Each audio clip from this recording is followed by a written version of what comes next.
Bismillahirrahmanirrahim. Assalamualaikum warahmatullahi wabarakatuh.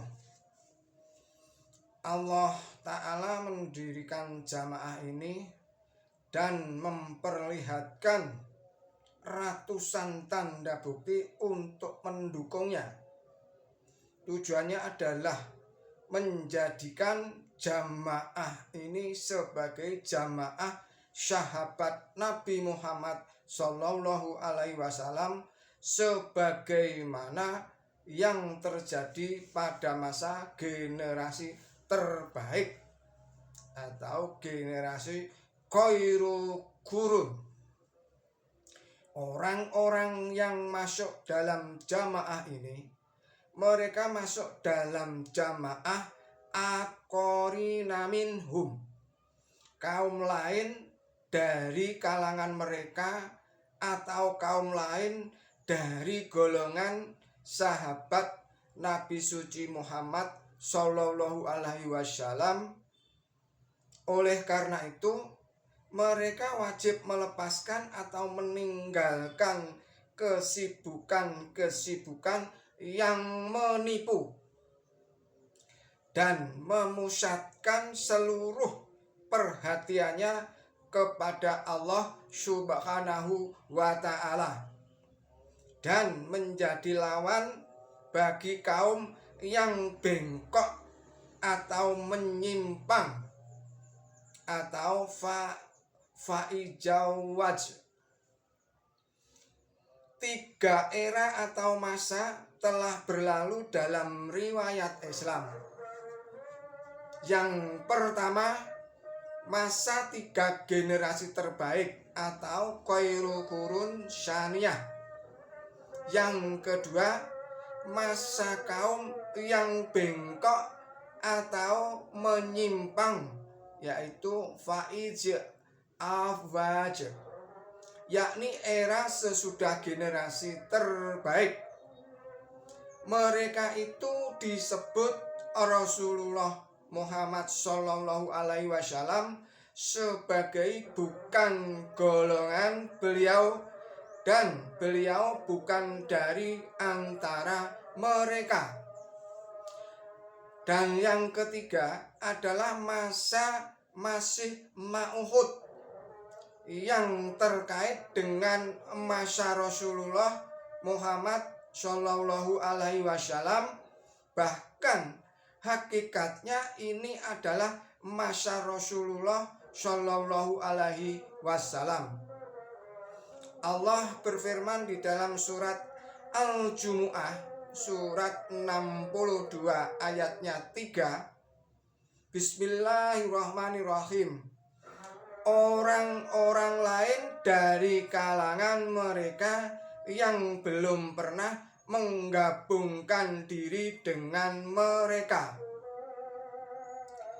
Ayat Quran Syarif di atas itu menyebutkan dengan sangat jelas bahwa ada masa di mana watak dan cara hidup orang-orang pada masa itu bertentangan dengan cara hidupnya para sahabat Nabi suci Muhammad Sallallahu Alaihi Wasallam.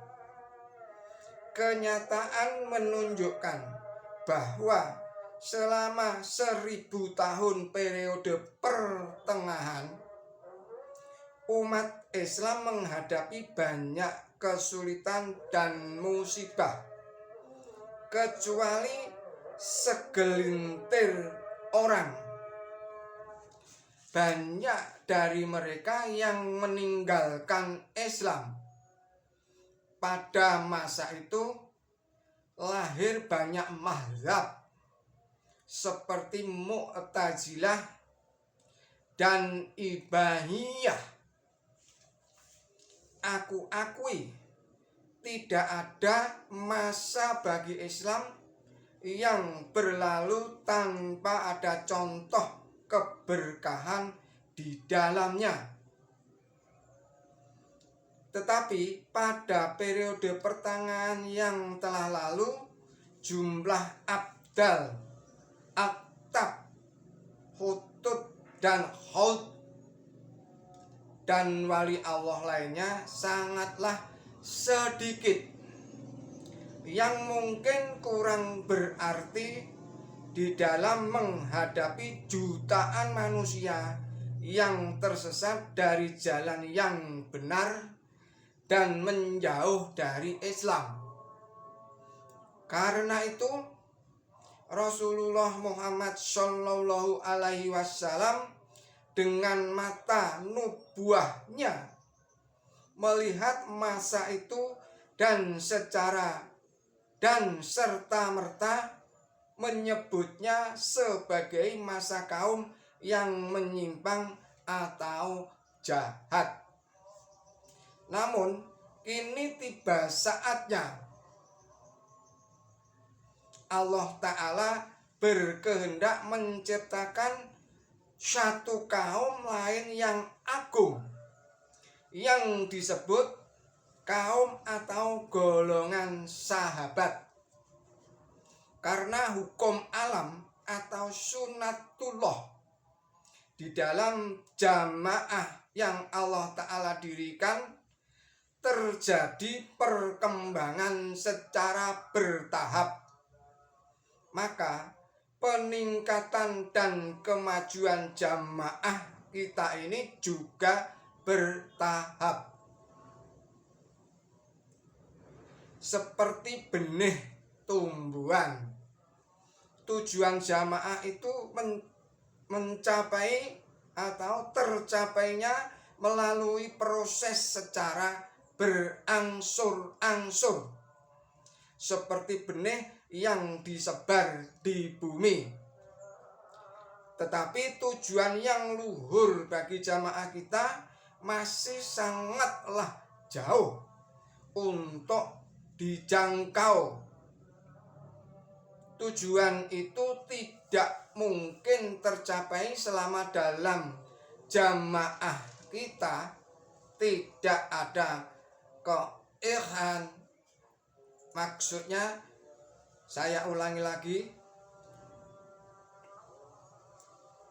tujuan itu tidak mungkin tercapai selama dalam jamaah kita tidak ada kekhasan seperti yang Allah Ta'ala kehendaki, yakni ada warna atau ciri khas dalam iqrar tauhid, dalam mengabdi kepada Allah Subhanahu wa Ta'ala, dalam ingat kepada Allah Subhanahu wa Ta'ala, dan dalam memenuhi hak-hak saudaranya sesama manusia.